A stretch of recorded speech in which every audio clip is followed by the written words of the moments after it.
Did you know that I have a course called Women Who Lead that will change everything about how you interact with humans? You'll learn how to make things safe, logical, fun, and memorable so that people will listen to you and love you a little bit more than they already do. All you have to do is go to www.aimwithus.com and click on courses, and it will take you to everything you need to know. I hope to see you there.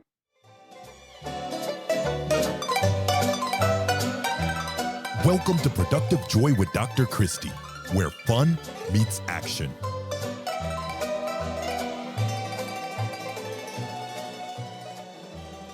Hi, friends. Welcome to Productive Joy. Oh, my goodness. Okay, so it's July. It's hot. And my son and future daughter-in-law are getting married in 2 days. So I have to give a shout out. I know, isn't that exciting, Michelle?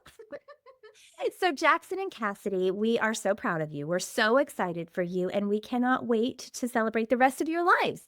So congratulations, kids, and let's have all the fun. Now, I will tell you, Michelle, just between you and me, I'm not sure I'm ready to be a mother-in-law because I feel like that's like I got to do things, and I don't know what those things are, but we can talk about that later. For those listening, please follow this podcast. It's so important. It makes a world of difference. And if not, then you won't catch the Michelles of this world. So Michelle Pettis is a lot of things, and those things are pretty fabulous. First of all, she's fabulous. Let's start with that. She's also a food story coach. She's a TEDx speaker. You've got to go check that out. She is an author. She has figured out how to get the hold on food and take hold of it back, which I think is amazing. And she's a collector of wigs. She gets one in every city she goes to. And she is our guest today. Michelle, welcome to Productive Joy.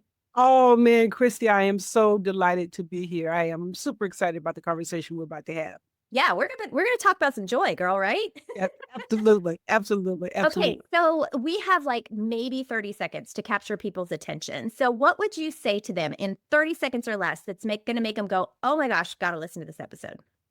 Yeah. So here's the thing. If you've been struggling with weight loss, if you struggle with emotional eating, yo-yo dieting, stress eating, any of that cravings, it's not about the food. It's about the story behind the food. It's not about the food. It's what you believe about the food. And the truth is we can change our beliefs. We change our thoughts. We come here believing nothing. But our experience, our events, our memories inform our beliefs about everything in life, including what we eat and why we eat it and how we eat it. Oh my goodness. There's power in those words. So, in listening to your TED Talk, I learned that you have managed to gain and lose 700 pounds over the last, 40 years? Is that the 40 years. Yeah. 40 years. Wow. Okay, so that's a lot of shift, a lot of change, a lot of stuff. Why don't you tell us about little Michelle that took you to this version of Michelle? I'm not going to call you Big Michelle because that's not what you want, right? But from young Michelle to today's Michelle. Okay. All right. So I want to do that, but I do want to talk about that gaining and that and what happens in that yo-yo space and why for 40 years I was never able to maintain it and why I think that's the case with so many people. Tell me more. I never weighed 700 pounds. So it was like gaining and losing the 700 pounds over the 40 years. It's the same thing. Yeah. Whether it got up to a 7 or my max or a little over 260, the same stuff is happening in your head. And the reason that I was able to lose the weight, right, all those number of times was because I did have self-discipline. I did have self-control. I did have willpower. That's why I was able to do it over and over again. But what I didn't have was knowledge. What I didn't have was fundamental understanding.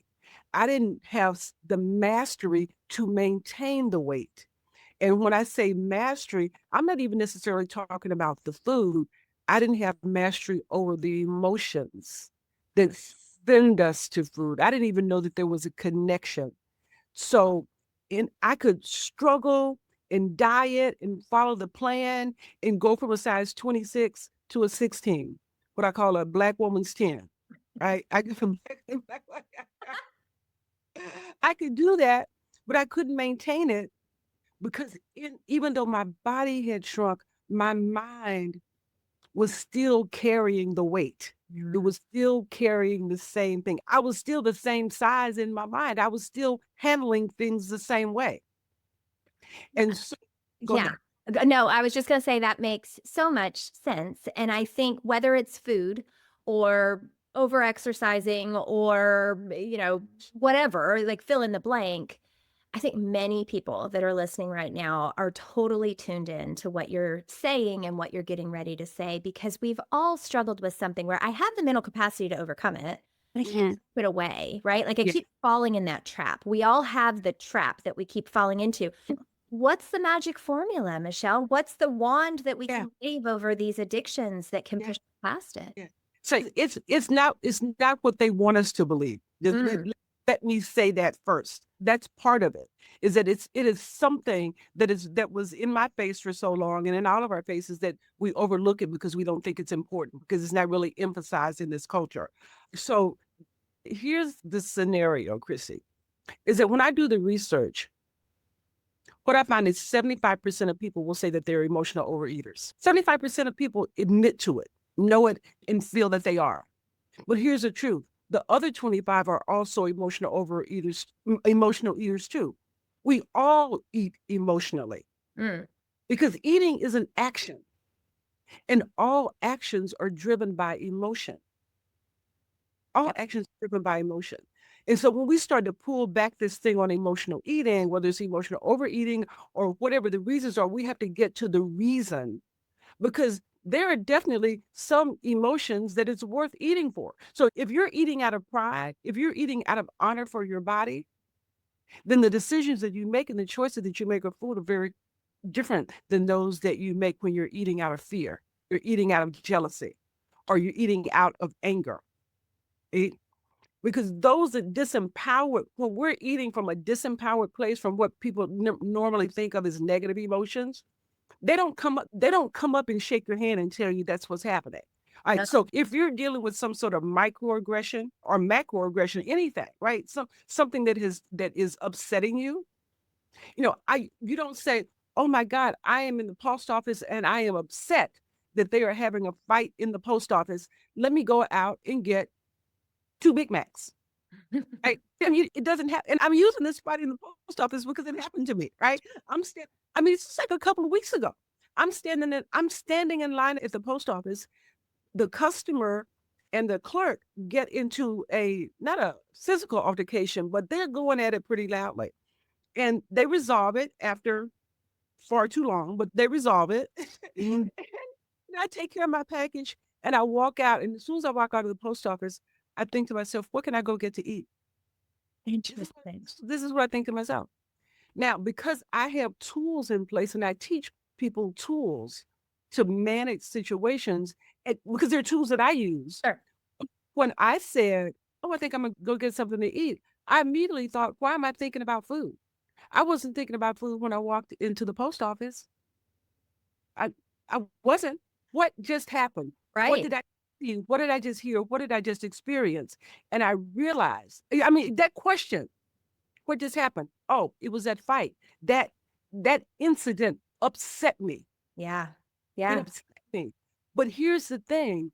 Until I had that question as a tool, Christy, if you would ask me just a random question, would it upset you if you saw people fight? I think that wouldn't bother me at all, which is not the truth, right?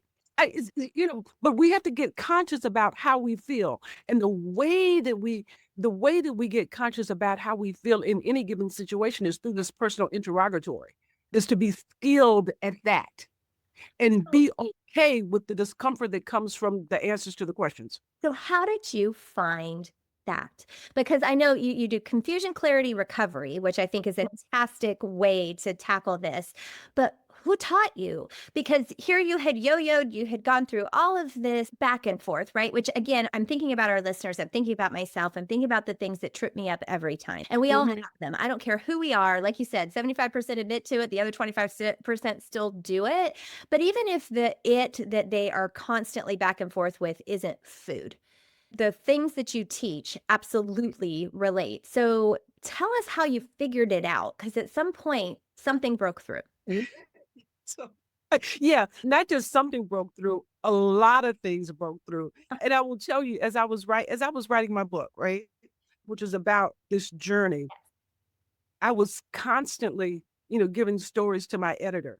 And my editor would come back. He said, "But Michelle, you just had an epiphany yesterday. You can't have one today. You can't keep having epiphanies." I said, "Yes, you can."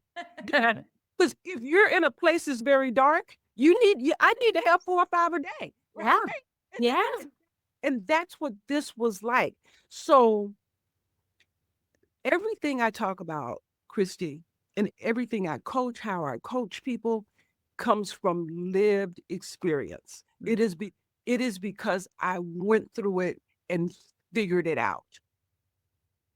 And the big surprise, right? The big surprise was in this power of questioning that I didn't know or understand before until I went to my doctor's office with a meltdown, right? With just like a total meltdown because I thought I had it figured out. I thought I had it figured out. And while I was in the doctor's office, I did something that I had never done about this issue. And this is I prayed. Mm. I prayed for understanding, right? Because I'm like, God, clearly there's something going on that I can't figure it out. I have got to get off this hamster wheel. I can lose it. Why can't I keep it off? Help me understand this. Yes. And so that was my plea. That was, what is it that I don't know? What am I missing? And that question, and being able to ask that question and to sit with that question and sit and let the answers come to me just led to more questions, right? Led to more questions. But in this questioning, I have been able to unravel what I call the mystery of this. And it is that we, and I'm just saying us collectively, don't have a fundamental understanding of food, eating, and hunger. Mm. And we don't have this fundamental understanding of food, eating, and hunger and I don't want to get too much off into the weeds in this, because the processed food companies, the snack food companies, and the junk food companies want us to think in ways that drive their profit and not our good health. We have been socialized. Our brains have been hijacked for decades. Yeah. We've been And conditioned. we've been conditioned. We've been conditioned to eat when we're not hungry. We've been conditioned not to know what real food even looks like, not to be able to identify that. We've been conditioned in so many ways. And so you asked me earlier, what do you do? What's the secret?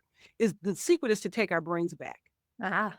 The secret is to take our brains back, because we have been programmed to respond in a way that does not serve our health. We have been programmed to do what I did for so many years, which is unconsciously eat too much of the wrong stuff for the wrong reasons. Mm. And so once you get conscious, once you get aware, that's the first thing.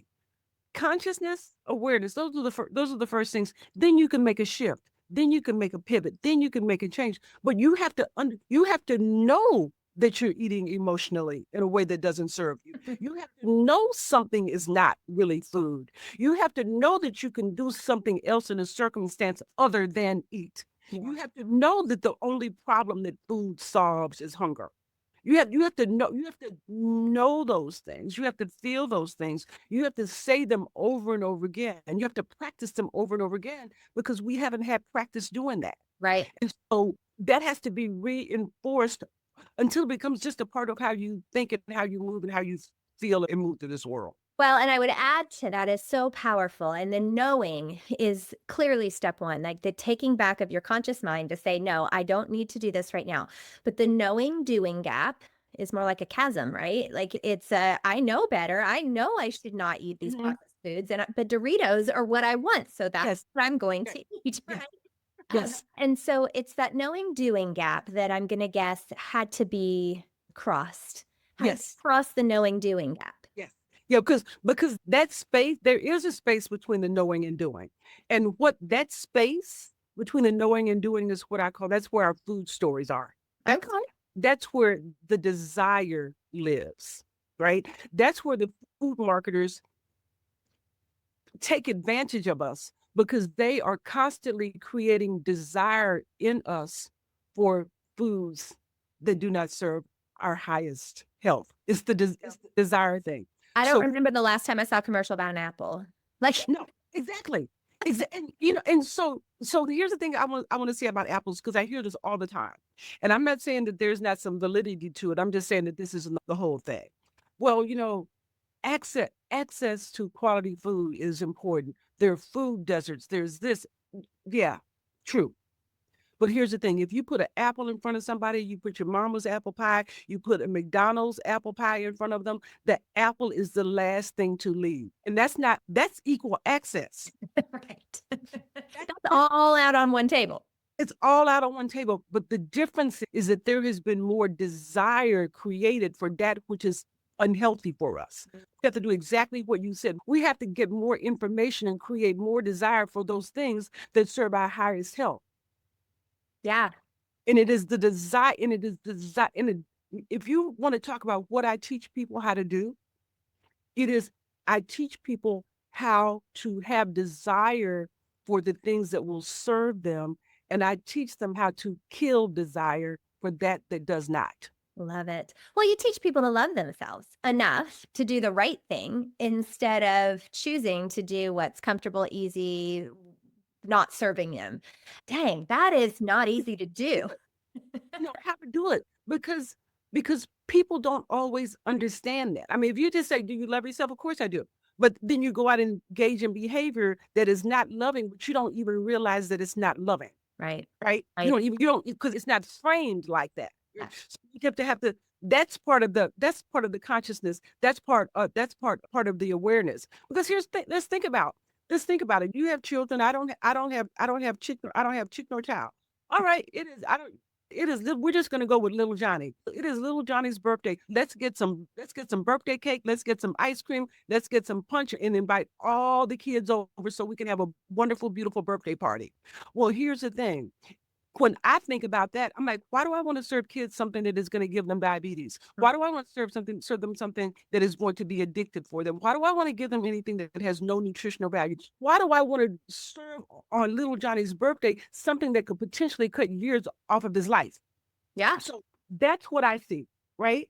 That's what I did, but I didn't see that 10 years ago. I thought the birthday cake and the ice cream people wanted me to see. Yes. Right? Because that's what we've been conditioned that's what we to associate. Yeah. And so we have to break that. We have to change that. And we have to be able to stand up to say something like, you're not going to let your kids have any ice cream and cake. How come you're not going to reward them? Won't they feel deprived? Wait a minute. If I think that's poison, why would I possibly give it to my child or any other child? Mm-hmm. Because I believe and know and think that it's poison. So we have to start completely thinking about this stuff in a different way. And I'm not saying kids shouldn't have some treats. But we can come up with some treats that won't kill them. Right. It's like maybe something that has some redeeming qualities, right? And not a sheet cake from Publix. Okay, so I have to ask, because we talked about joy just a little bit beforehand, and I want to make sure we get there. So if you had to describe productive joy, because it's clear on your face, you have it. What is productive joy to you? Ooh, all right. So I am a word person. Right? I want to go back to, on this journey, I looked up the definition of food. I was 60 years old before I actually looked up the definition. When I looked up that definition, it changed my life. So now, as I think about productive joy, I think about those words. I have to think about productivity, and then I have to think about joy. Yeah. And when I think about joy, I think about something that is abiding, that is always in you, that no matter, it doesn't come and go. It is like, it's just who you are. You live in joy. You live in the possibility. You live in this peaceful place that know that you are light, that good is for you. That's joy, right? Productive, right? And when I hear that word, productive, that means like we're talking about produce. We're talking about results. We're talking about outcome. And when you put those words together, that results, that outcome producing, especially if you're working in what I think of as your purpose, not even passion. Purpose and passion completely do two different things. Not to say that they're not mutually exclusive, but they're different. Yes. Right? So, I had a career in advertising for 40 years that I loved and I was passionate about, but it is not my purpose. My purpose is what I'm doing right now, which is to help people not change their lives, but save their lives. Because everything that we put in our mouths is it going to heal us, it's going to hurt us, it's going to cure us, it's going to kill us. And this is not, and I started off thinking that I just wanted to wear cute clothes. I really did. I wanted to go in Ann Taylor, White House Black Market and buy something off the rack. That's what I wanted to do.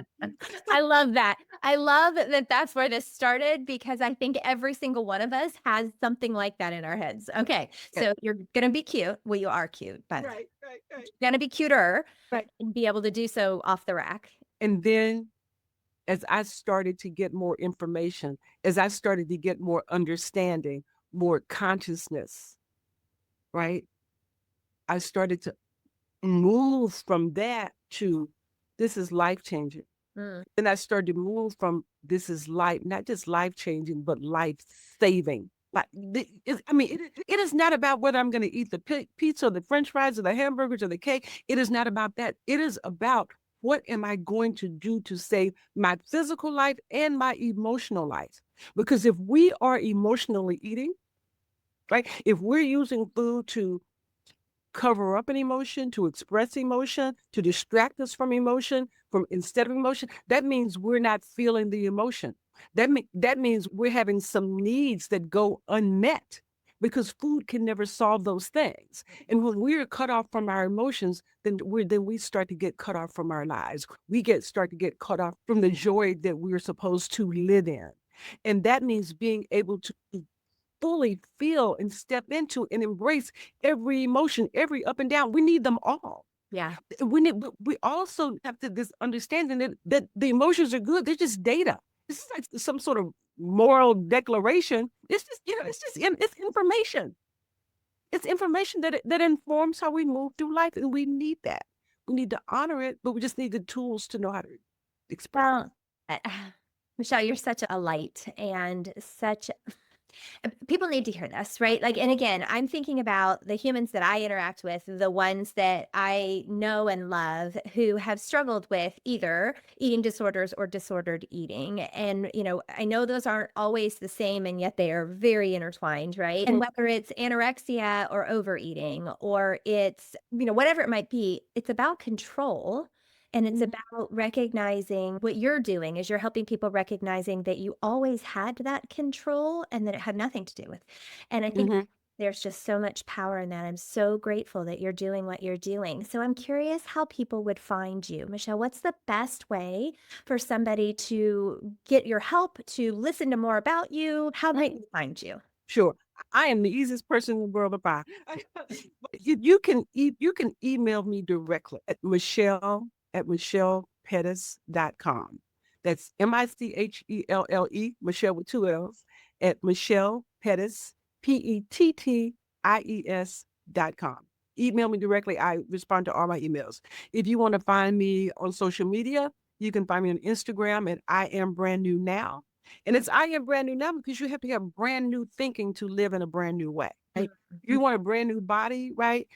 Everything that manifests in our body is because it started in our head first. Yeah. We have to clear it up in our head first. Yeah. So this disordered eating that we're dealing with is actually disordered thinking. We get our thoughts right, when we get our beliefs on track, then our bodies have to follow.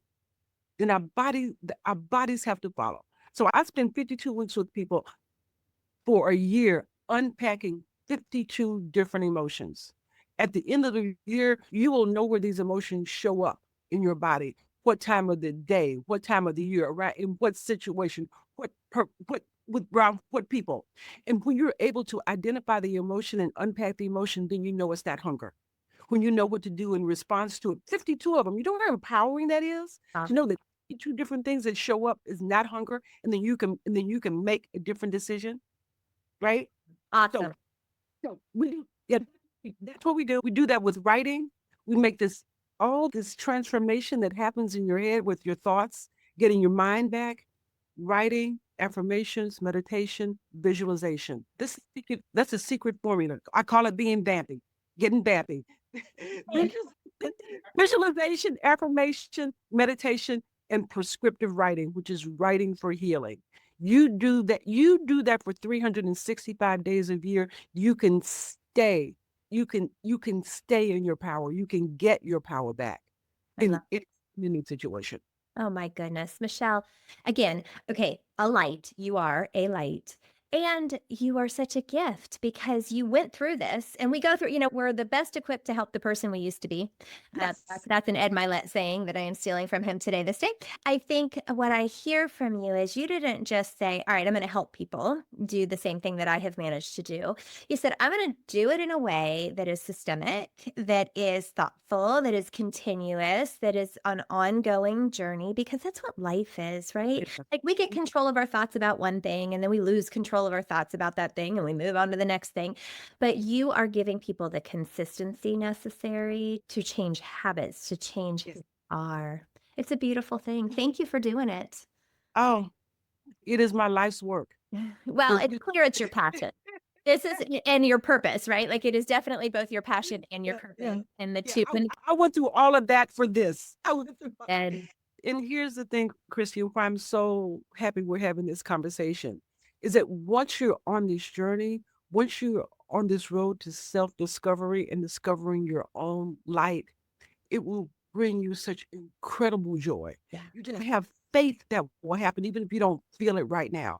The more you unpack, the more you discover, the more you're unafraid, right? The more you can step into it in a fearless manner and you blossom. yeah, you People 100%. blossom, right, in this self-discovery and ability to connect.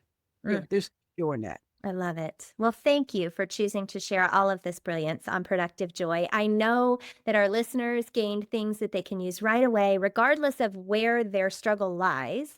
They now know that they have more control than they realized over the situation and how to overcome it. So thank you for that. Would you be willing to answer some rapid fire questions for me? Absolutely. Okay. First question. What's your definition of fun? What is my definition of fun is if I can go out, if I can spend all day long on the tennis court. If I'm on the tennis court from 6 a.m. to 6 p.m., that's a good day. Okay, tennis, not pickleball, though. You are a full-blown Not pickleball, tennis. Those are two very different. I played tennis in high school. I do love it, but I do love some pickleball too. So I hear you. Okay, Okay. how do you know that you are showing up as your authentic self? I don't know how to show up any other way. And I spent so many years not being able to do it because I didn't know who I was. I was using the food, right? I was using the food. So I couldn't be authentic, right? If we're using food instead of or in place of to cover up, not to express because of anything, then we're not being authentic. No. And so because I have the questions, because I know the questions, and what I know is that my authentic self is some awesomeness. Yes. So why wouldn't I show up that way all the time? Oh, it's so fun. That's so fun. And yes, and in the short amount of time that I've had the privilege of knowing you, I would agree completely that you are showing up as who you are supposed to be. Okay, how do you channel your best self on your worst days? Ooh, my best self on my worst days. A nap. Oh, a true power nap, isn't it?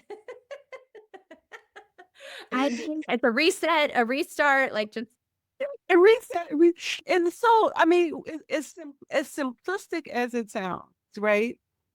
What I find is with a nap is like waking up to a new day, yeah. right? Sleep. And in our sleep, we're able to process information that we cannot always process consciously, right? Yeah. It helps with impulse control. So if my worst self is trying to, percolate, that's the impulse, right? That's the impulse. She's not the real deal, right? You sis, you just need to take a nap, right? You just need, and you can come back to a situation with brand new perspective, even if that situation is you. Oh, I love it. Yeah, and sometimes we are the situation. I think I am a situation most of the time. Okay, last question. People by nature can only really hold on to one major idea after 30 minutes of information. So, what's the number one thing that you want people to walk away with after our conversation today? Yeah, it's this. You have everything you need. You have everything you need inside of you. And it sounds kind of hokey. And the first time I heard it, I didn't really believe it.